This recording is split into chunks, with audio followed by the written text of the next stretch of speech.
Hello and welcome to the Ducking Review Show. I'm Carl and I'm joined by Matt. Hello. And Lee. Hi. And you've joined us to take a look at the latest trailers and also trailers that have just come out and trailers that are of films that are coming out in this week and next week. And what a week we've had. Yeah, lots of good trailers this week. I'm excited. Two in particular, which we're going to talk about, Yeah. which came out on Monday. Yeah, so we're talking about Ant-Man, which is the trailer's just come out for that. That's very aggressive. Yeah, Ant-Man. I'm really excited. I'm excited about it, as we probably know about sort of like things that I'm into from the last podcast. Yeah. Terminator Genisys. It's not. Is it? How do you say it? Is it Genesis? Is it Genesis? Is it Genisys? Whatever it is. Genisys. Genisys. Genisys. So we're going to go with Terminator Genisys. And also in this show we're going to be looking at Emperor's New Clothes, the Russell Brand documentary. And in our new feature, Retro Ducking, we're going to be looking at Butch Cassidy and the Sundance Kid. Yeah, it's not that new a feature. We did it last week. I was going to say, yeah. I think it's got a new feature name, that's about it. It's new. It feels new to me. Yeah. So, let's not hold up any further and let's just dive straight back into, let's just drive straight into what I'm really excited about. Straight in. Let's drive into it. Ant-Man, directed by Peyton Reed and... Edgar Wright, yeah.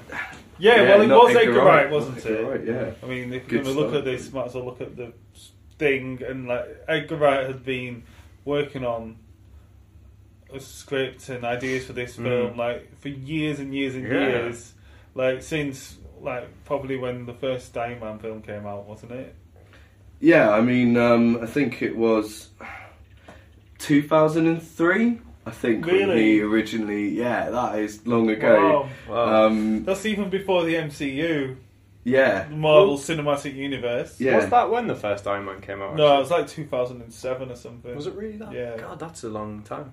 but this film is still loosely based around Edgar Wright's original screenplay. So obviously, I think you can creative see differences. Some of the at least one of the things in this trailer, you can definitely see there's an English influence on it, and that's got to be from Edgar Wright. Yeah, I've got here We'll come to it later with the bit in particular. I don't want to spoil it. Well, I've got Edgar Wright describing his original 2003 sort of proposal, an action-adventure comedy, a cross-genre action and special effects bonanza.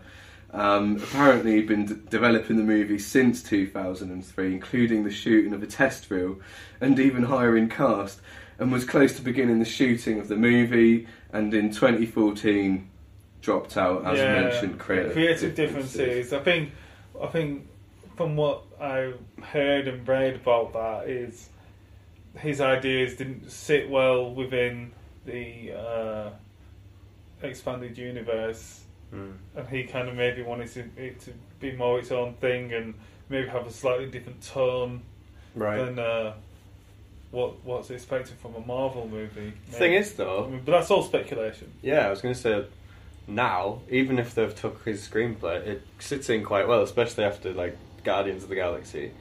The kind of humour in it seems very akin to that. Yeah, I think we've got to talk about Guardians of the Galaxy if we're talking about this sort of Marvel universe with a comedy action element. But it's taking characters or a character that a lot of people haven't heard of, no one had heard of Guardians of the Galaxy, really. I hadn't. Nor had I. As a comic. No. And, to be fair, I had heard of Ant-Man just because of an Avengers cartoon I'd seen. I knew the character from that.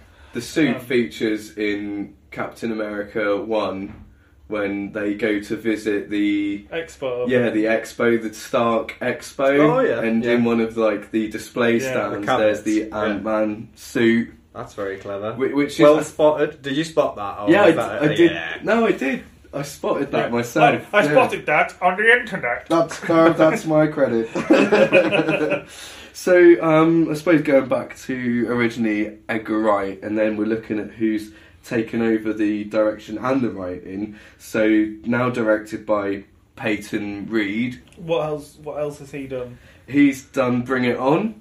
Bring it Right. the cheerleader movie. Yeah. Oh, we know it's going to be amazing then. Bring It On looked good. What Right. do you mean it looked good? It looked aesthetically looked good. I mean, Careful what you're saying there. No, I mean, It was just aesthetically pleasing. as a film, like it looked good. I didn't. To Did my you wrists. Did you like Bring It On? Yeah, I do like Bring It On. Yeah, I did. Yeah, see. It's funny. It's funny. Okay, other credits are minor, I guess. Like in terms of like small screen, big screen, he did 13 episodes of the Weird Al Show. Alright. And he also did Yes Man with Jim Carrey. Alright, yeah. That's, yeah. With Okay. Jennifer Aniston.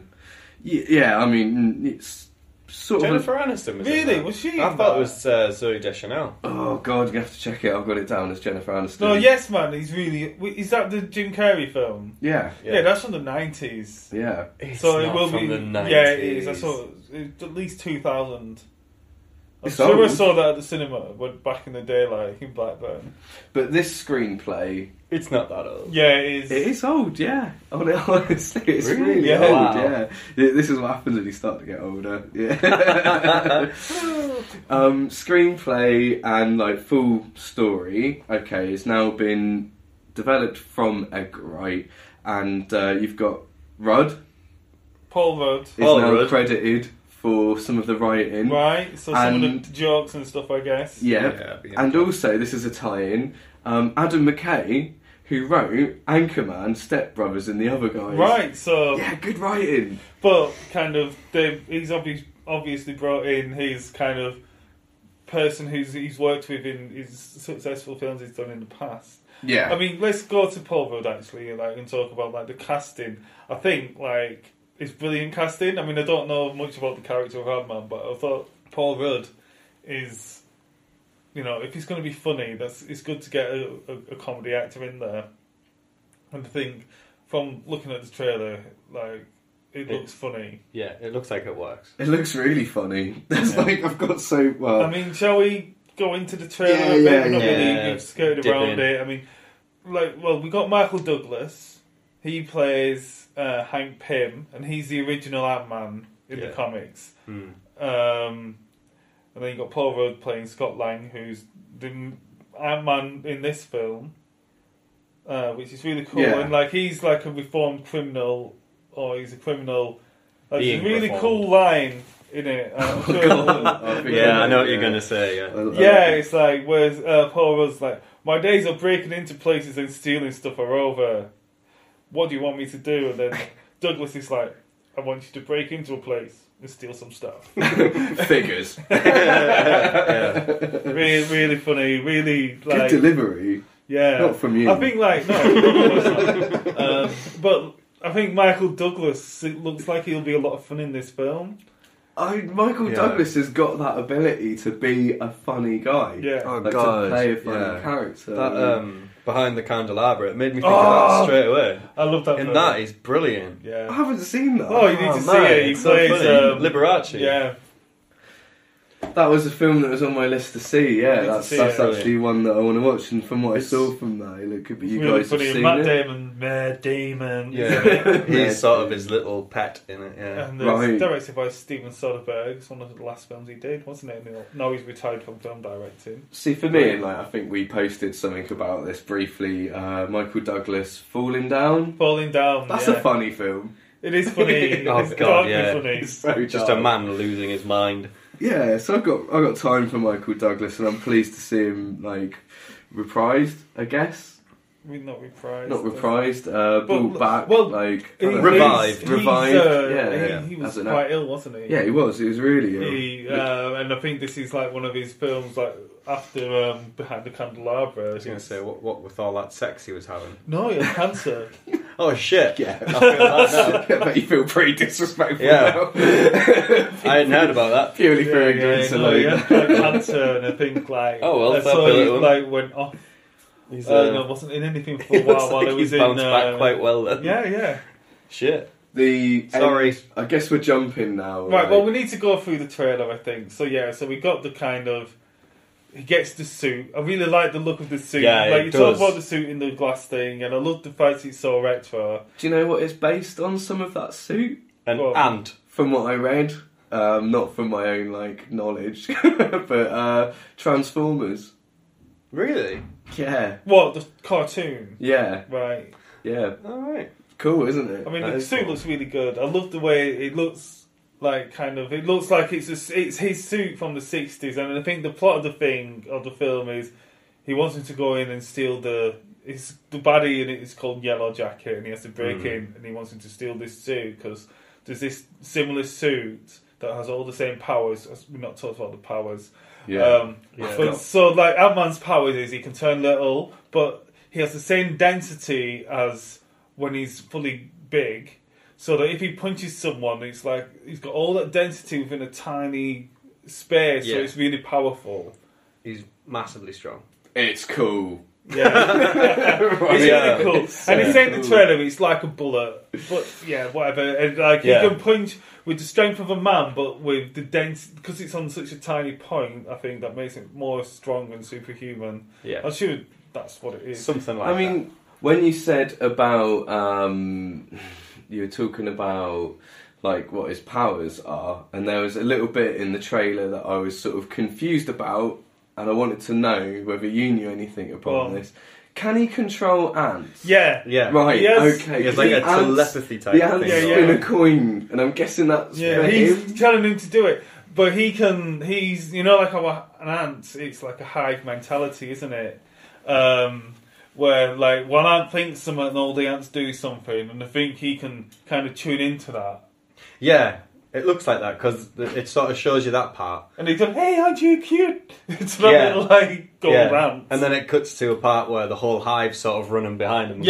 And he's riding an ant. Yeah, it looks brilliant. It's kind of really like good. Batman with bats, but ants, and he's little like an ant.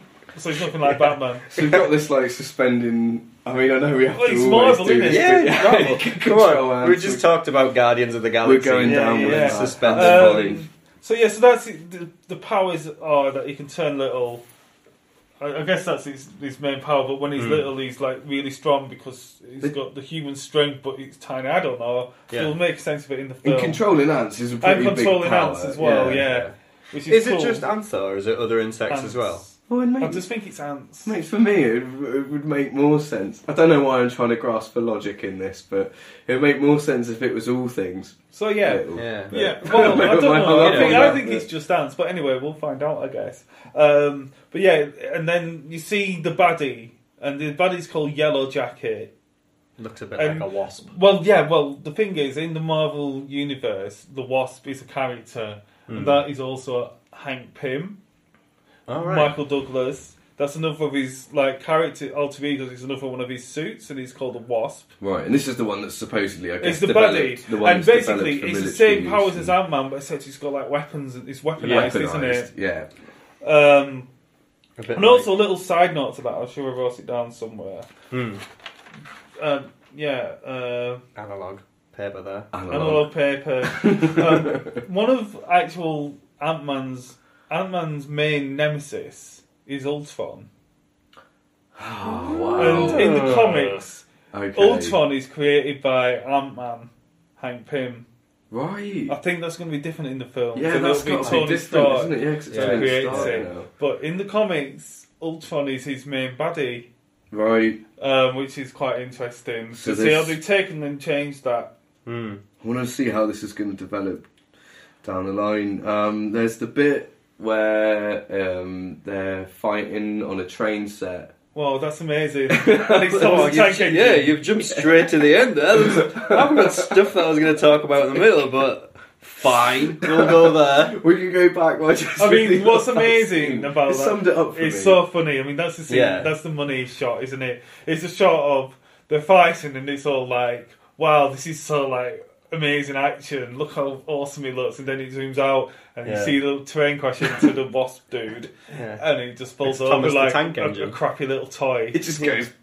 I just love Thomas's face as he's coming. His big cheesy grin. He's I so love happy that. with himself. I love that. Like, I don't think Americans know who Thomas the Tank Engine is. Is that an Edgar Wright part? Do you I'm think? pretty sure it's Edgar Yeah. Wright. Could very well be. It sounds Also, very it's much quite like that. interesting. Does this open up because now Thomas the Tank Engine is part of the MCU? So do you think that they'll do maybe like a Thomas the Tank Engine backstory. Howard the Duck crossover? Yeah, I hope so. But I really want to see Thomas the Tank Engine's backstory. Howard the Tank Engine? Yeah. Well, there's Thomas room. the Duck. There's room I mean, for it. This trailer was really funny. It's really funny. Just the Thomas the Tank Engine bit. I hope that's not the best bit in the film, but I can't see it not being. No, it's got so much. There's so much potential here. Like the comics generally balance out and work really well. I'm talking about the actual graphic novels with the comedy element, which is maybe why Guardians of the Galaxy, in my opinion, maybe yours, was one of the best ones. It has been the best. Had that humour level that's like kind of missing from some of the other sort of like the thing with stories and. I'll say this to you guys all the time. Is like it's the best soundtrack on any film since. Like I don't mean original soundtrack, but in terms of like mixtape soundtrack. Yeah. Going on, I'd say it's better than Tarantino soundtracks in terms of like it's all thriller, no filler, isn't it? Like it's such a good soundtrack. It's awesome. I've listened to it like loads, but I mean, I suppose that's besides the point. We might classic sort of party jam, isn't it? Just stick the album on. And if Edgar Wright was sticking with it, I'd say there was a potential for a wicked really good soundtrack. Yeah. Or maybe, he already had one in mind. Right. There's got to be an Adam Ant song in there, hasn't there? Has to be. Don't you ever. I hadn't thought about that. That's genius. There's got to be in there, hasn't it? Surely. They're missing the trick. Yeah. Alien Ant Farm. Yeah. The Beatles, just to mix it up. All the insect-based bands covered. We're going to go back now for me. I'm going to go back to who's starring in it. And Hayley Atwell.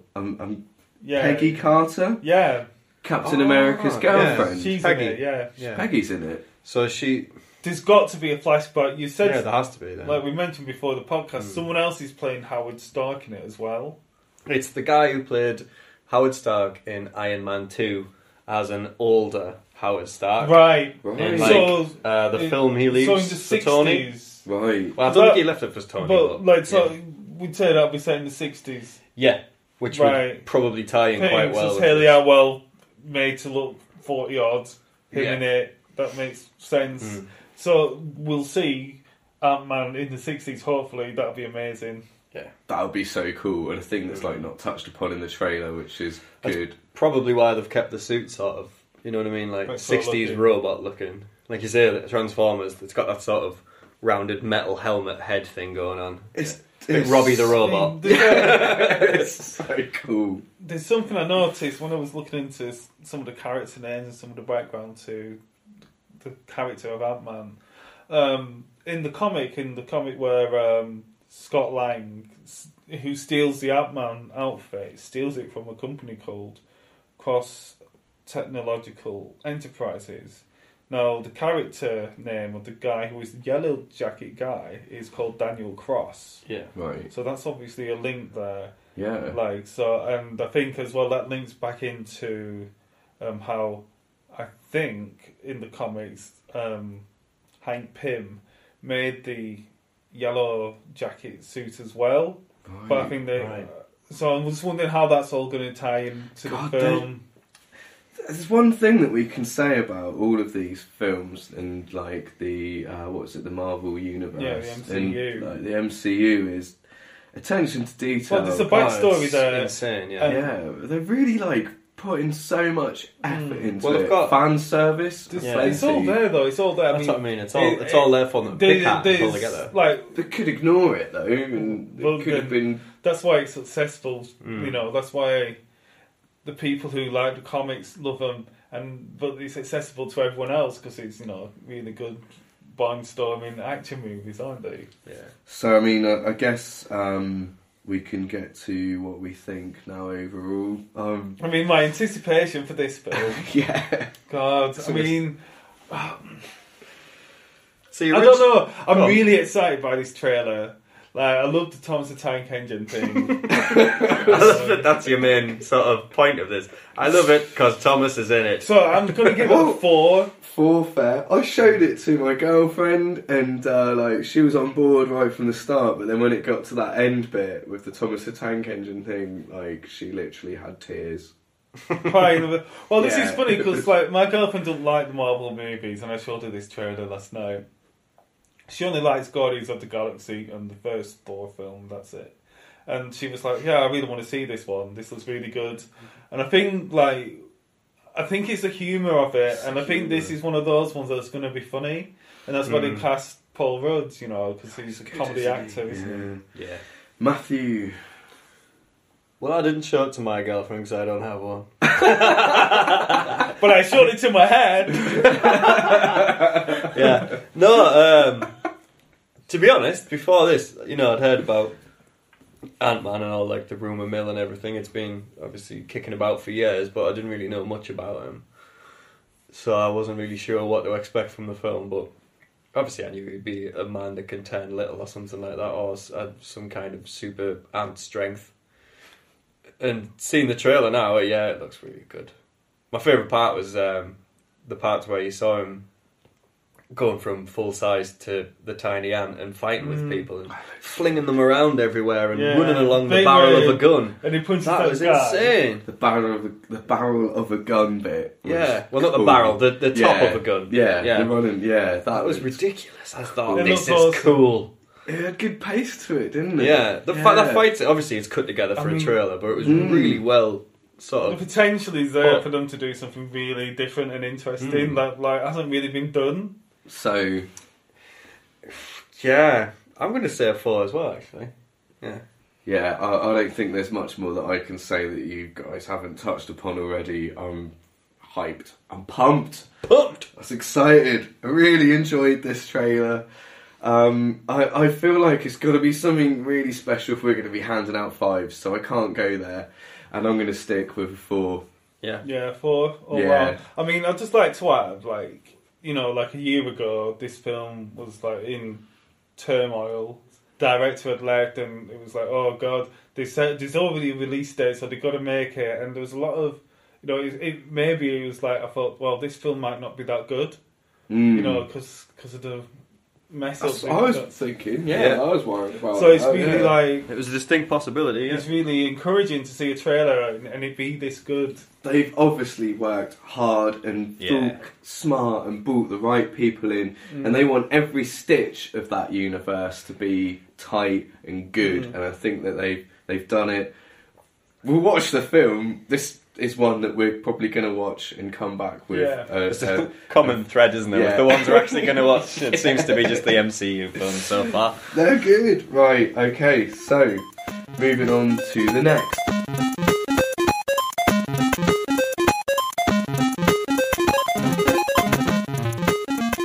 Terminator Genisys.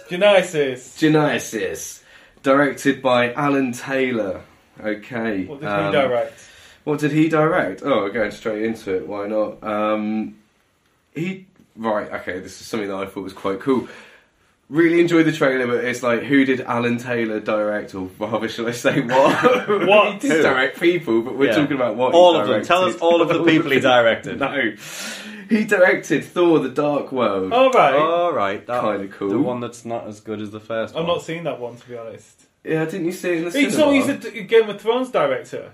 Yes, that's exactly what I was about to get Not to. all of it, though. No, the odd episode. Game of Thrones, more than just the odd episode. Between 2011 and 2012, he directed 6 episodes. He also directed, before Game of Thrones, Boardwalk Empire. Right. Oh, wow. He directed an episode. Right. So quite sort of cinematic dramas, then. I'm not done. Oh, right, it keeps I'm going. not done. Mad Men, 4 Right. episodes. So he's done some high-end stuff. TV. I'm not done. Jesus. The Sopranos. Oh, man, I've got it right. 9 So he's like episodes. HBO's sort of protege. I'm not done yet. The Wire? Lost. 1 episode. Oh, well. Probably the best one. No, we don't know. What's the first one? I haven't got that written down. The West Wing.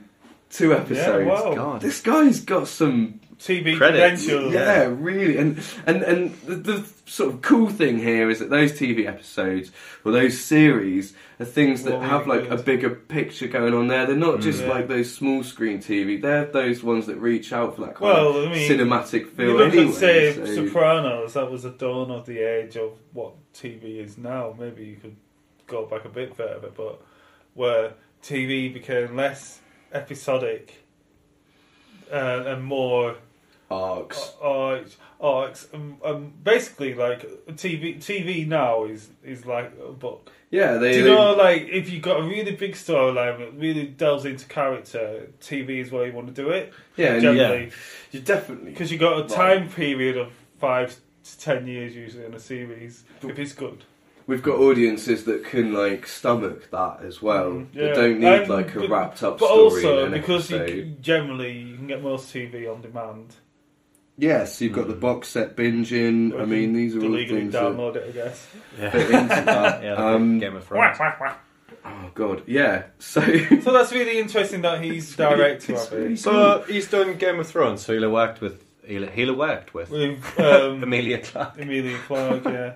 Yeah, I think he played Sarah Connor. Ripped apart my next. Oh, sorry. Carl's exciting fact. You busted wide open. You shot away. My best fact is that Arnold Schwarzenegger is in this film.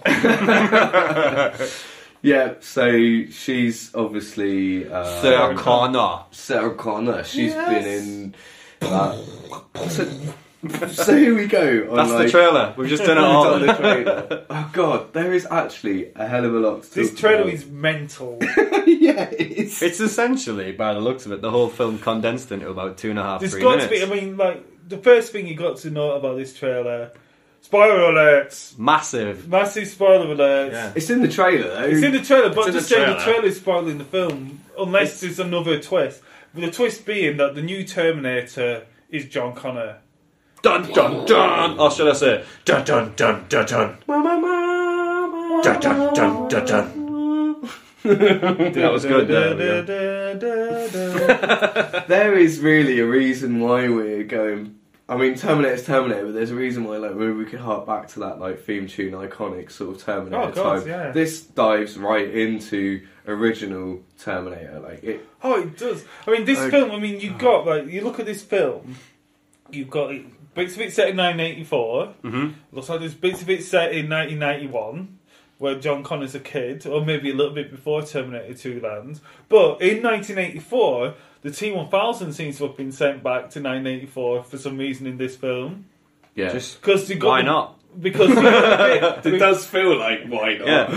Like, 'cause you got the bit, and you in the department store where Reese appears in Terminator 1.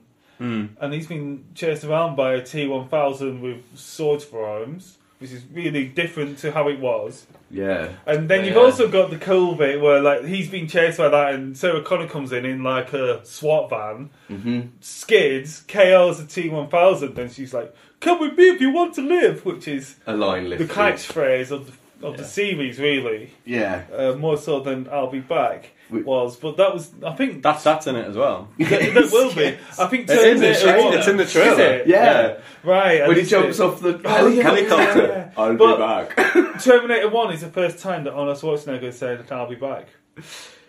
In the first one. Yeah, in the police station. Right, yeah, of course it is. God, I love the first Terminator film. Which is weird. I mean, and it's so weird. So you got the T-1000, you got Reese, you got the bits in the future in the trailer, which they look really cool, by the way. Like, Oh god, they looked amazingly good. Yeah, they do. They've got past that sort of. Judgment Day was brilliant, by the way, but the future parts and that, looking at them now, they've dated quite badly. some of it does. I love Some it. of it. Some of it does. It's got that 80s. This is what it's like 90s. in two. I mean, It's got that sort of. This is what the 2000s are going to look like. Yeah. it's really weird how like you got like Didn't, but everything's sort of purple neon. yeah. Yeah. They've kept that sort of in there, but it just looks really nice and Yeah. just really sharp and it just looks good. It looks sort of real. Which Yeah, is it what they've does done. look good. I mean, do we like... Oh, we can't get there yet, but like... I'm sorry, it's just, I've got so much going on in my head. This film, this trailer, Teenage ducking pod gone wild.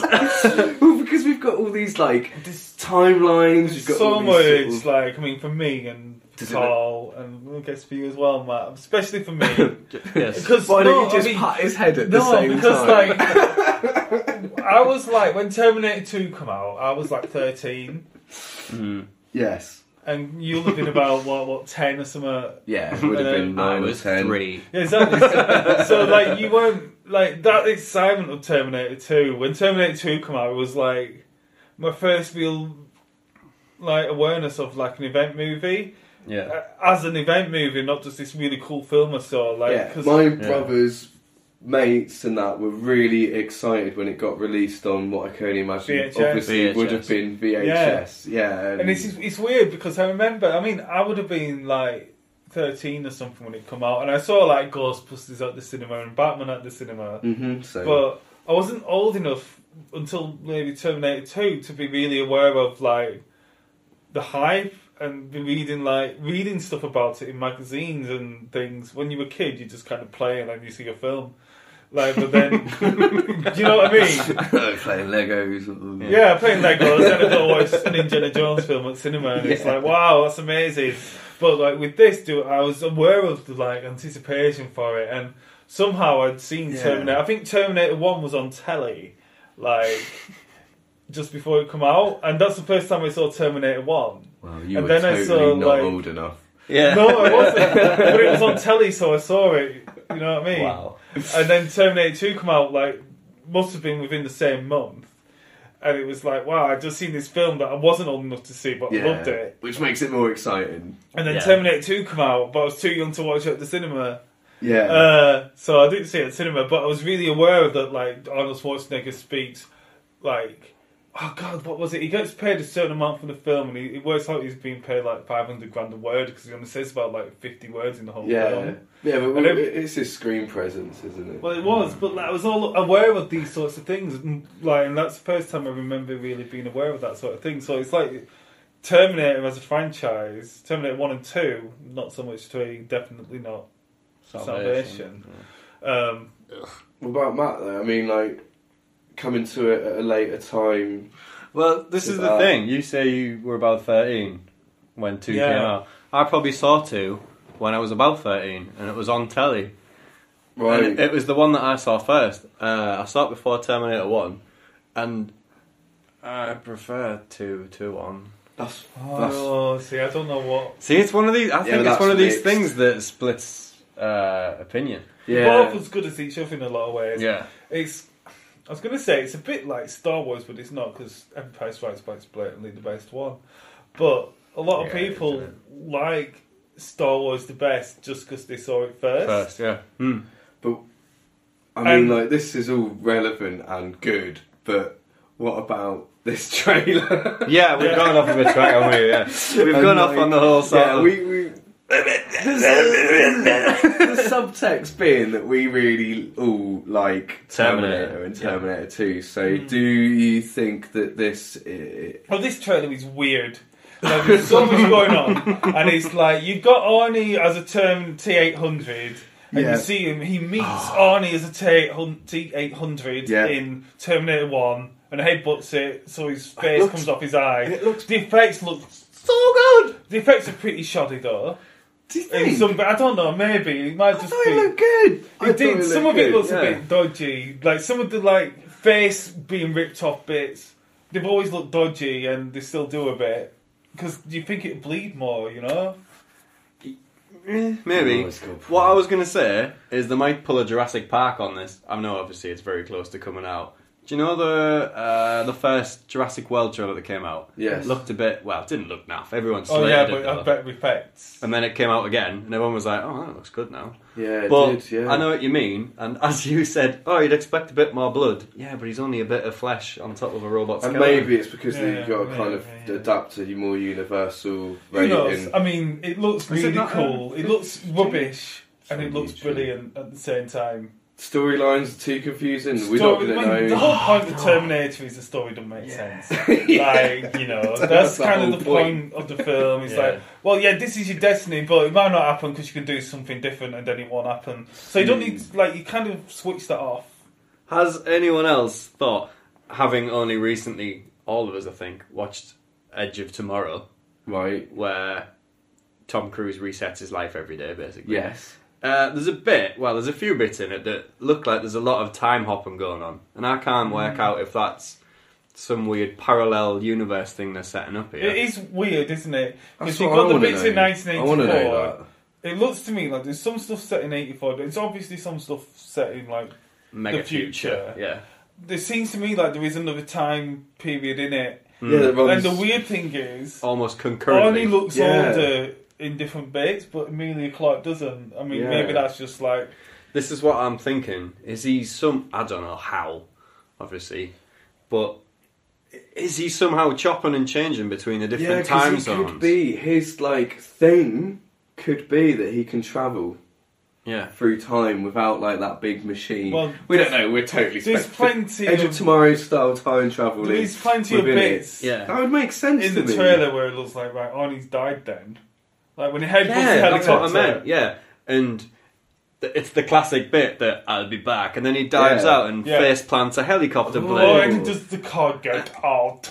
Another Yeah. series like classic line. And you're thinking, but it looks like he's there again later on, but So that he's could not be got a a twist. mangled face. It could be a twist on the "I'll be back." This time he travels through And he's back. time. Yeah, and he does because he already knows Yeah. he's going to be there from when he travelled back in time knows? in the future. I mean- Previously, it's one of those where it's lots of overarching time travel that's probably going to come together at the end. This film's off its tits. It could do. Yeah. we don't even know. It's mad.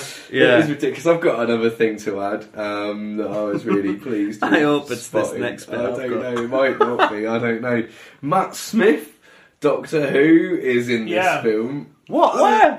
He's on the trailer, but he's in the film. It's not in Oh, the right. trailer. I just spotted this by looking at like IMDb obviously, or yeah, something, IMDb classic. Who's in it? Matt Smith. What? Why is Matt Smith in it? He turns up in the TARDIS. So yeah, whoa. Well, maybe that's not when he gets around, you know? Yoda's there as well. Having a fit. Okay, so Matt Smith's in it.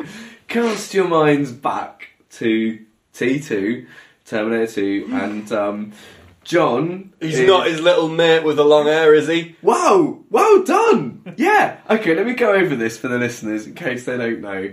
So in Terminator 2, Connor is fixing up his motorcycle with his friends. His step-parents are like, tidy your room! No, I've got punk to listen to on my ghetto blast. Listening to bloody...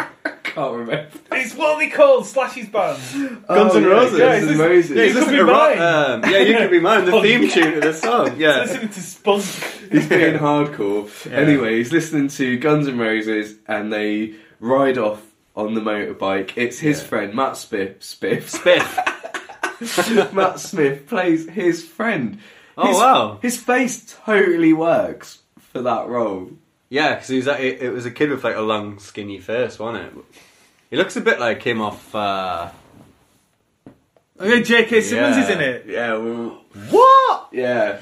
Oscar winner J.K. Simmons. J.K. Simmons. From, We're all looking at things. from Whiplash. Whiplash. If you're listening, check out Matt Smith. Check out a screen grab or a steal from Of that little ginger scene. kid. Yeah, Isn't and it? you'll see it. It kind of makes sense, but wow, Yeah. how weird. I mean, that was my Yeah, crowning but we piece haven't really, for this.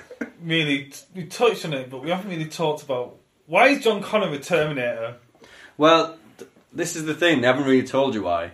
He says, Might be in the I'm film. not a human, And and I'm not a robot. Yeah, I'm something. You better taught than me that. to survive. And I'm surviving. And I'm surviving, baby. I wish you could say Yeah. it like that. So you don't really know. Fine. The first thing that you said, Carl, was like, oh my god, he's been assimilated.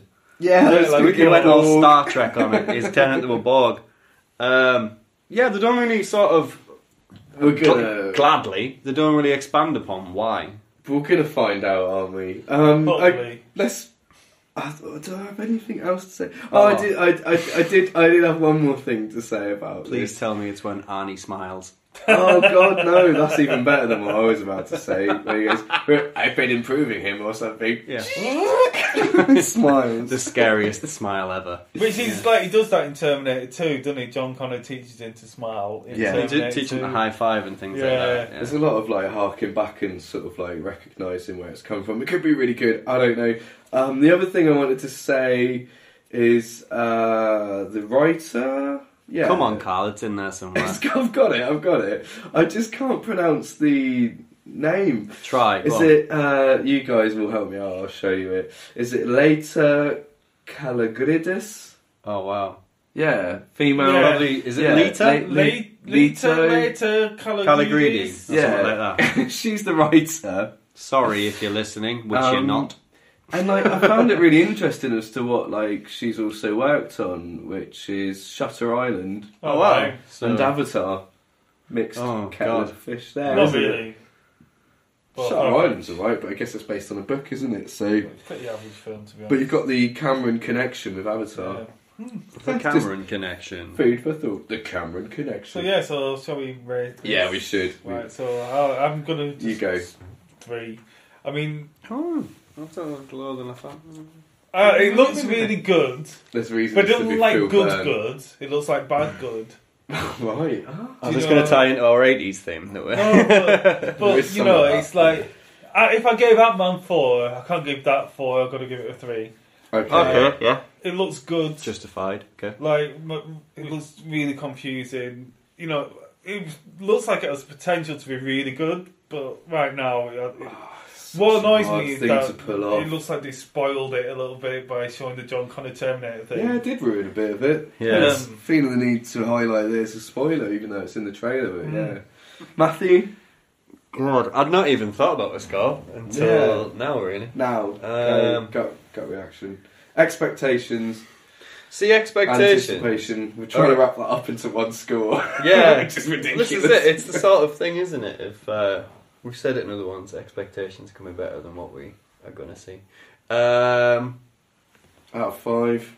From the other ones, as in post Judgment Day, which, Yes. you know, those are the best two, aren't they? Mm-hmm. You expect it to be a bag of crap, Yeah, burn. but it looks like it's got that sort of nice, over-the-top, action-y goofiness, kind of really. It's this theme that keeps coming Nice. back that we want. Yeah. We've been asking for Well, it. you know, you can just, like you say, suspend belief, Yeah. get into it, just be like, yeah, this could happen. Maybe. Out of 5. Never.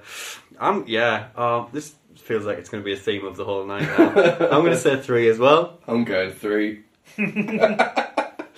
Oh god, maybe we're all too similar. We've synchronised. We've synchronised, but I mean, 3 for me kind of makes sense. Like Ant-Man is that Ant-Man is that kind of film that like I really do think has the potential to be really, really good. And like I said, 5's got to be something special. Do I think this is going to be terrible? No, I don't. I hope it's going to be a 3. I hope it's going to be good. It might be a 2 in the end. It might even be a 1, but like, It might be a shit or it might be a piss. I'm not going to worry about the fact that we're giving it a 3. I think we all it's what it agree. deserves. Well, yeah.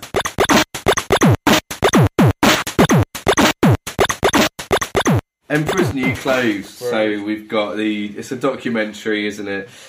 Directed by Michael Winterbottom. Yes. Oh, right, that's good. Because I thought you'd struck out my first point already then. Nice. But no, that's fine, crack on. We've got a Russell Brand film. Well, like we said, it's a I documentary. mean, he's a fairly well-directed film director. It's Michael Winterbottom. Yeah, there's a lot to say about him. Go on then, credits. We've done it for everyone else. Credits starring Russell Brand. No. No. No one's not Have I caught you unawares? Have I caught you unprepared? Written Michael Winterbottom. Written by Michael Winterbottom. I should have said really, directed and written by Michael Winterbottom. We're going to go into what is Michael Winterbottom known for? Why not? Yeah, that's what I was Yeah, angling it's really for. good. Yeah, well, 24 Hour Party People. The Coogan film. You're doing this like I'm asking like I didn't know he was known. I was just saying you've done it for everyone else. Yeah, no, I just... Alright, you just both looked at me then No. like, don't you know that? I just think that's cool. It's Yeah, like, 24 Hour 24 Hour Party Party Yeah, People. carry on. I was waiting Yeah. for No, like... that's it. Yeah, that's awesome. No, it's not Alright. it. No, he's done some other good films. He also did A Mighty Heart in 2007. After that, in 2010, he did The Killer Inside Me. He did 9 Songs in 2004. Yeah. The That's a film where it's got like full-on penetrative sex in It's a it. sexy film. Oh. Isn't it one of like the only, well, probably not one of the only films, but like Well, it's one of the first British they films that got actually have released at sex in it. cinemas that was a proper film that had an 18 that had real like penetration in it. Yeah, real sex. Based around a couple that meet each other. Yeah, and they share a love experience, and there's mixed reviews. I've not seen it. I've seen it. It's not very good. Well, fair enough. Because I don't know. It's just not that good. Well, was that the main hook for that film? Was I'm going to get someone to have sex with it. Yeah, I mean, I know. I mean, it's all right, and it was just I've seen it once. I can't really remember it, so it can't be that good. Right, it's just interesting. I suppose it's for another time. But he's pushing the boundary there, isn't he? And, he's known for like good stories and like grittiness and tackling issues, and he does put together good things. Tackle in fannies. Oh God. He also I was trying to think of something else, but yeah. In keeping with like what this documentary is about, he also did the Shock Doctrine in 2009. Which was an investigation of disaster capitalism. Right. So it's based on... That's not what this is. Yeah, it is along... Yeah, I guess it is along the same theme. I mean, like, we all know Russell Brand is sort of repositioned himself or become aware of greater issues, and he cares, obviously. If you've watched The Truths, this is obviously from along the same line. Yeah, well, The Truths being Russell Brand's YouTube channel, where it's a true news, and it'll just tackle issues and things that's going on, and just kind of give you a different view of something without like the agenda of the people who are paying for these news programs to be made. Yeah, it's which is an issue. Opinion. It's like he's doing it off his own bike, and he gets a lot of stick for being rich and sticking up for poor people. Everyone calls him a hypocrite, which is, I think, he is rich, but he's trying to do. He wasn't always rich, and he is trying to do something, and putting forward ideas. And he's kind of like not necessarily this amazing thinker. Not to diss him, but he was in the top thinkers, influential, whatever. Influential, but like what he does is he is championing in the Guardian other people's ideas, which is fine. I mean, I've read his book Revolution. And like the main crux of the book, where he's saying the whole point, is and he says so himself in it, that he is quoting verbatim Noam Chomsky, and he's fully admitting it, like he's like his ideas, but like there's people who know more than what he does that can say things better. So this is a film that's kind of like along that lines, where it's an awareness factor. It's raising awareness of other ideas, other issues. Well, like it opens, and I think this is a good sort of thing of it. With the trailer, opens with one of those dictionary definitions. I don't know if it's actually in the dictionary, but it says Emperor's New Clothes. It's that style where it's like adjective. Whatever. Adjective. Noun. Blah, blah, blah. And it says, a collective ignorance of an obvious fact or deception despite undeniable evidence. And I was like, this sounds like the most Brand thing I've ever read in my life. Yeah. Maybe we should have researched whether that is in the dictionary. I don't think it won't be, because it's... It's a saying, isn't it? Yeah, a saying wouldn't be in that, and... Well, I just thought it was very Brand. It's very Brand. I mean, what Brand has going for him is like an ability to speak well, and to use words really that well. People don't know. Like words that you understand but you wouldn't use yourself. Yeah, it's articulated, isn't it? Yeah, well, that's it, in a word that I don't understand and would never use myself.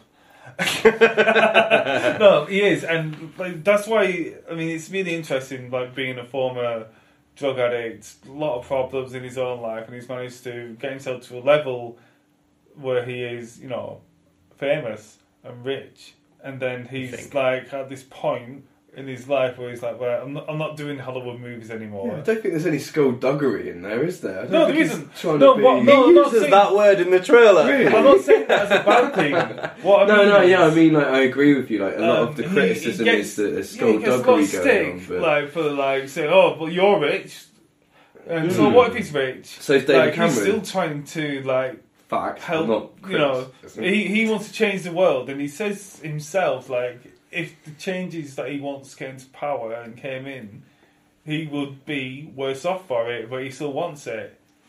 Yeah, and I mean, I guess like that's something that we can take from this is it's electoral time. Elections coming up. It is, yeah. This film's dropping down. Times. Very 3rd of March. Actually timed. 3rd of March it comes out. What are you on about 3rd of March? That's in the past. Oh well, oh no. Come on, explain yourself. 3rd of March 2009, the Shock Doctrine comes out, which was the previously mentioned film. This film comes out very soon. We record this podcast very much in the past. That's what you've not found out about us yet. So this film comes out on the 21st of April, the premiere is, and then it comes out a week later nationally, I think. Yeah, it's a big thing. I mean... what's interesting is that, like, Russell Brand as a... Like, you know, like, everyone knows who Russell Brand is. A lot of people really dislike him. Mm-hmm. And I think that's because he was on Big Brother's Big Mouth and justified, and like Shagger of the Year and all this thing, and this that was his ego. And I think he's kind of stepped back from that a lot now, and he's trying to do something good with his fame, which is really admirable. I mean, the film was really interesting because it's about like. Well, it's hard to say what it's about, but it's definitely about the banking. Austerity. It seems to be the bankers and holding them accountable for like how is it that like the bankers lost all this money, like hundreds of billions of money through like dodginess, disaster and then the taxpayer pays hundreds of billions of pounds to bail them out, and no one's been held accountable. I think that's what this is about. Yeah, and if it remains to be factual in like as much as it can be, if the facts are there and they're laid out, and there's good argument either side, and it remains to be that, then this should be something that like is worth watching, I guess. And truth is something we should all seek. I mean.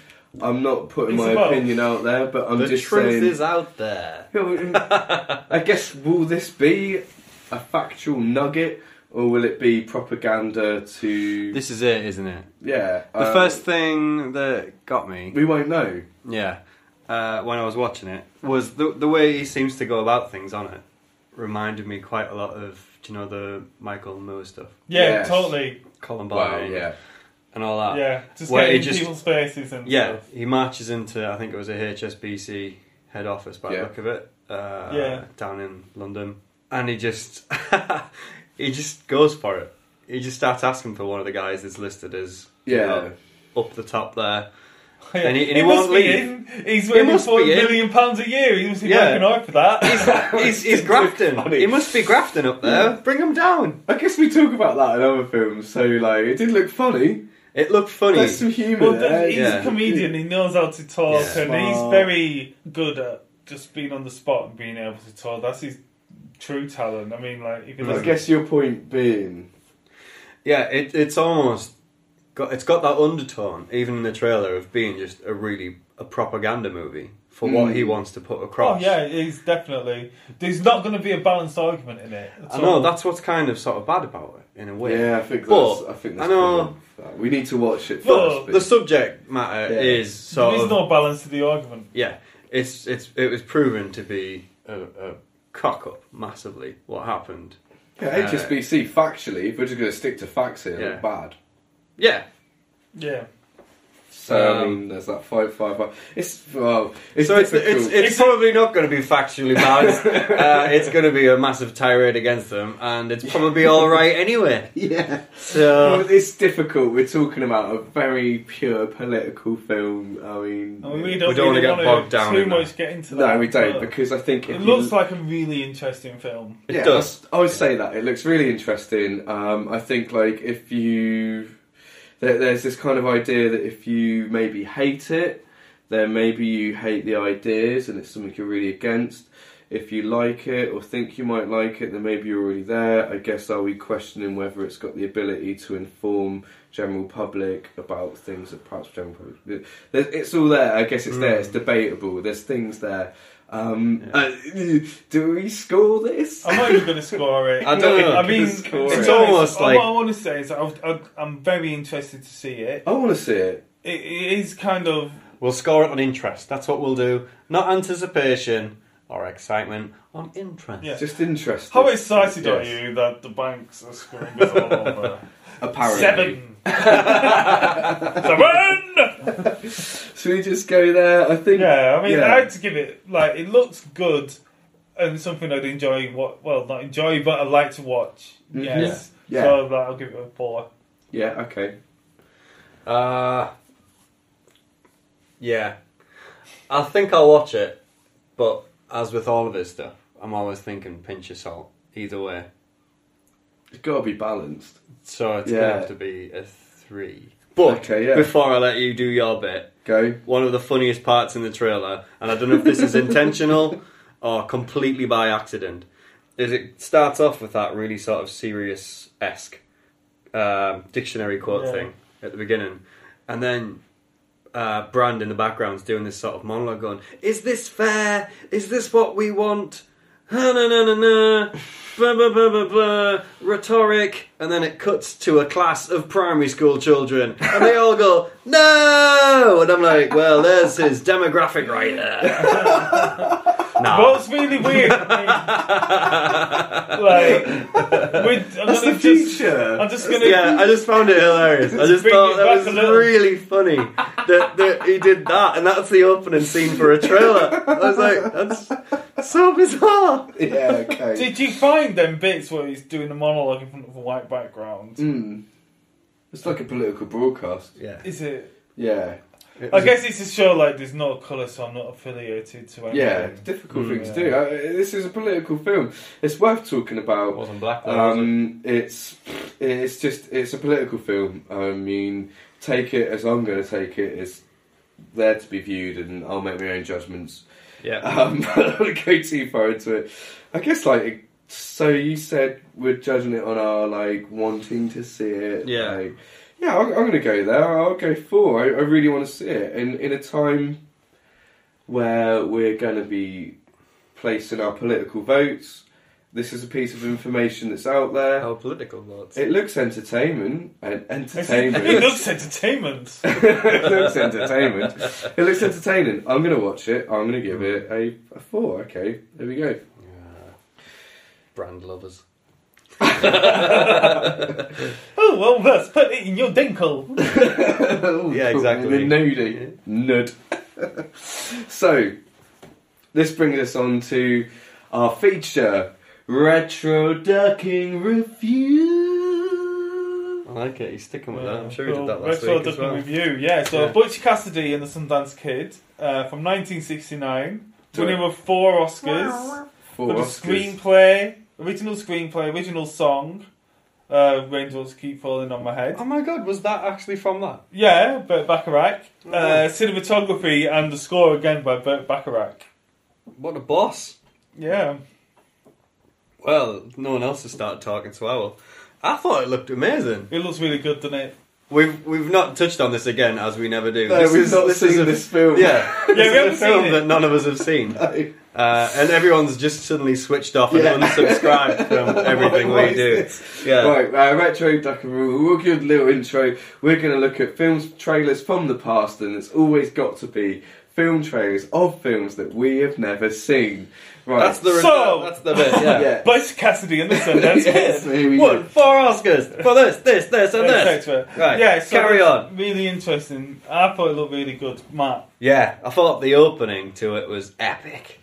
Yeah, I thought you might say that because God, it was awesome. Because there's narration. Yeah, I just love heavy narration with a deep voice. For last week, yeah, I thought you might like. It reminded me of the Grindhouse things though that Tarantino and Robert Rodriguez did. Yeah. Do you know the sort of the false trailers? Yeah, they did. Yeah. Where it was like, he's a nun.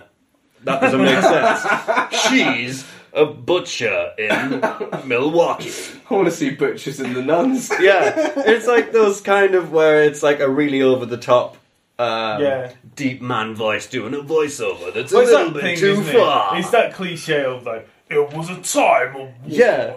Yeah, but And this was the thing, though. Back then, this was Basically, how it like- went. And it was more jaunty than that, though, wasn't No, it? it wasn't. Yeah. It wasn't quite so. I mean, like the The guy. Well, Yeah. the brain just keep falling on my head, but back. But like, it's got like Robert Redford as Butch Cassidy, and no, Robert Redford is the Sundance Kid, and Yeah. it's That other guy. Paul Newman That's it. is Butch Cassidy. What I want to just interject with there, because I think it's quite funny, is although I haven't seen the film, I've seen clips and bits. Yeah, And the only bit I've ever really seen is the bit where he's with the girl on the bike. riding on the bike. Yeah. And this is all I've ever seen before. And I thought that he was Butch Cassidy and that she was the Sundance Kid.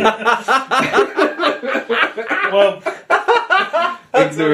Ignorance prevails. I mean, what's really interesting about this film, it looks like the production values look really good. Like, it looks like it's got loads of action. It's got this weird soundtrack that doesn't quite fit on a Western. Yeah. It works. It won an Oscars for it all round. the music that's like plays out towards the end, yeah. But Baccarat, yeah. It's the weird music. It's like it's dead. Like I don't know how to describe it. Well, but- moving your fingers one out. No, Yeah. All the people at home can hear that. was that Burt Baccarat? That bit? Yeah, you Chances did the are it will score, be yeah. if you did the score, yeah. Right, because I want the music for the podcast. I'll just give him a bell and we'll see if we can sort that out. Yeah. Something that, like, when I was reading up about the film, the tagline for this film was not that it matters, but most of this is true. Oh yeah, they say that in the trailer. Oh, not Yeah. And it's like, so you know, it is based on like real events. And what was interesting about the film, the action and stuff was really cool. And there's like, you know, stuff on trains, and you go to Bolivia, and there's cool like explosions and people jumping off a cliff. What I really like about it though is the funny quips. Yeah. There's Like, some this- absolute zingers in there. It Yeah. sounds like you're about to go where I was about to go. I've not so- written one down, so if you got one. Yeah, I haven't written any down, but I've wrote there's loads of one-liners. the train explosion where he goes, "You think you used enough dynamite there?" Just Yeah. exploded. Yeah. You're only supposed to blow the bloody doors off! That was one of my big first points. That's like the big opening scene that you see. They rig the train to blow up, it explodes, and then he delivers that line. Yeah. The first thing I thought was, my God, health and safety was different back then. There's a man who gets just loads of wood in his face. I suppose touching upon like some health and safety. Wood in his face. Whoop whoop. There's frontal shots of like their faces doing the stunts, so it's blatantly them doing the stunts. Dudes, that's Solid. it. Absolutely Dudes, solid. that's I mean, cool. well, I think like the action looks really good. I think it's all based on the charisma of the two leads. I think, Yeah, like they're really it's good, just at a it. hang on and they them. like Outlaws with style. Yeah. and they did like 5 years later, or roughly, you know, in the mid-70s, they did the film The Sting, which again was a massive Oscar winner. Yeah, where from the there same was- writer. Yeah, where it was like saying the prohibition times or whatever, and they're doing some sort of con. So like that same, you know, they got a bit more out of that kind of combination. It's dynamic. Yeah. What about that? Well, what I was going to say on that, sorry to cut in on you. You go. It's got that sort of classic buddy cop thing going for it, doesn't it? And that seems to hark back to there when you said, obviously they did a thing later on with the Sting. Yeah, The Sting. Yeah. No, the Sting, not the Sting. Oh yeah, I'm totally wrong. Yeah, straight away when they started getting these lines and there was all these explosions and stuff, I was like, this is like Wild West Bad Boys. Yeah, it was. It really is. was. Like, Well, I was thinking Indiana Jones as well, a bit in there. Yeah, Like that sort it's of got like that whole sort of comedy action movie. This is definitely something that's influenced many Oh, things that yeah. we've all grown up with, which is why we should probably owe it to watch the film. One thing that I criticised in my brain when I watched it was those freeze frames. Oh yeah. Oh my God! Yeah, I thought I thought YouTube was YouTube- broken. That's what Yeah, I thought something had Yeah, broken. I did. Well, for the first one I did. The second time, I was like, oh right. Bad trailer. Yeah. Also, We'll fill some time with those. asking a woman to watch you die is pretty messed up. Yeah. And she goes, There's one thing I won't do. It's watch you die. there's one thing I won't do that you ask me is watch you die. Yes, you damn will! I really, really, really want you to watch me die right now.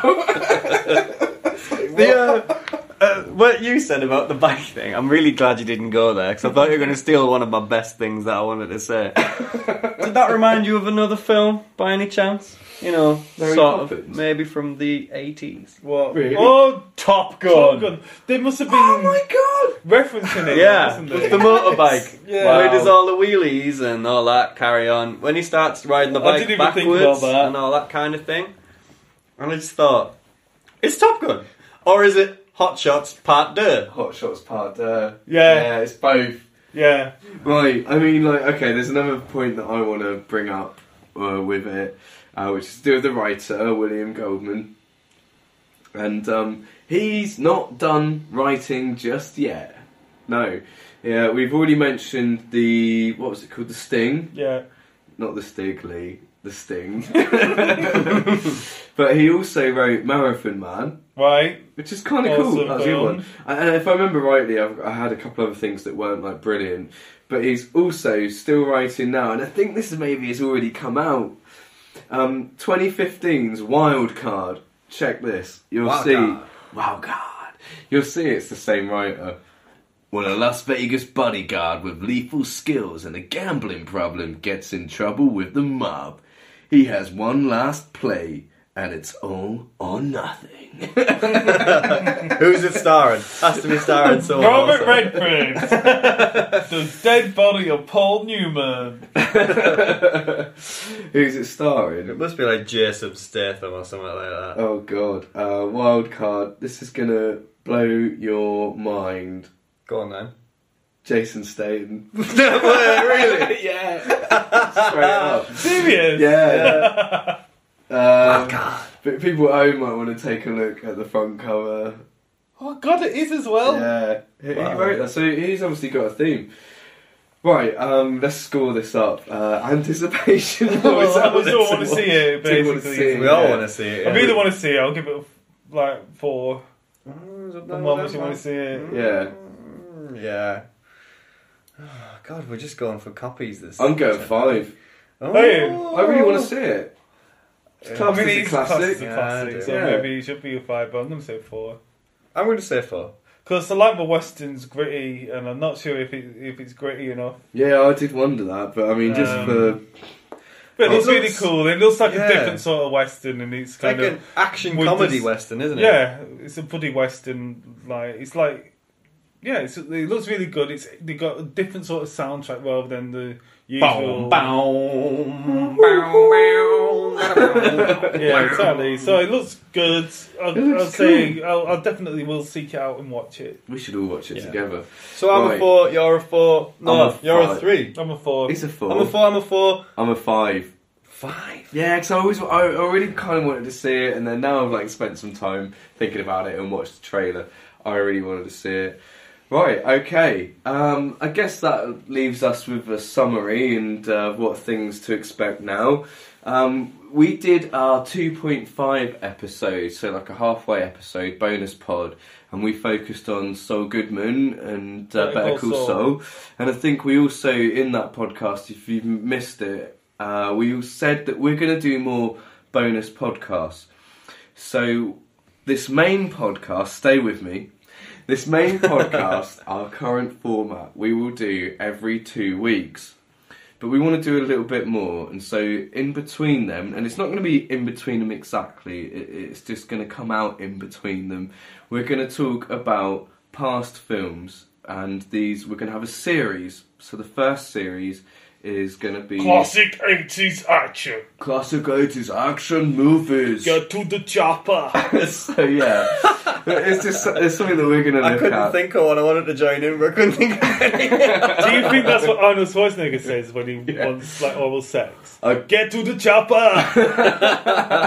Maybe it would work, probably. But On you. so So this is something we're going to do. We're going to do some bonus pods, and we're going to look at some retro films within a theme. And this first run is going to be on 80s action movies. And the first film we're looking at is Commando, which, I mean, why wouldn't you? It's a good place to start as any. In my mind, in terms of like the stereotypical what you remember as being an 80s action movie. Don't do a Terminator Genisys and give it all away. No, but that is the one that really is the archetype. It's the epitome. Yeah. It's the one that, like, sexy. The epitome. I just love saying epitome, sorry. It's the one that, like, kind of, in the low budget, stupid violence.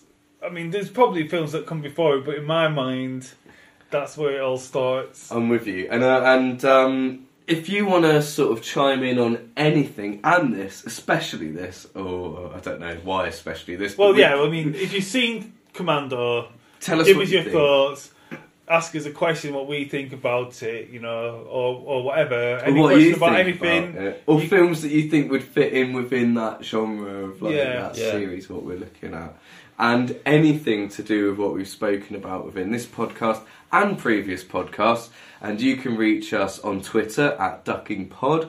You can also email in at theduckingpodcast@gmail.com. And don't forget, it's still pretty shiny, nice and new, theduckingreviewshow.com, our webpage where you can also find all podcasts and links to subscribe. Please subscribe on iTunes and review. We really appreciate it, and it does us a world of good. Also available on Stitcher. Right, so thanks for listening. We've been the Ducking Review Show, and good night. Good night. Wah, wah.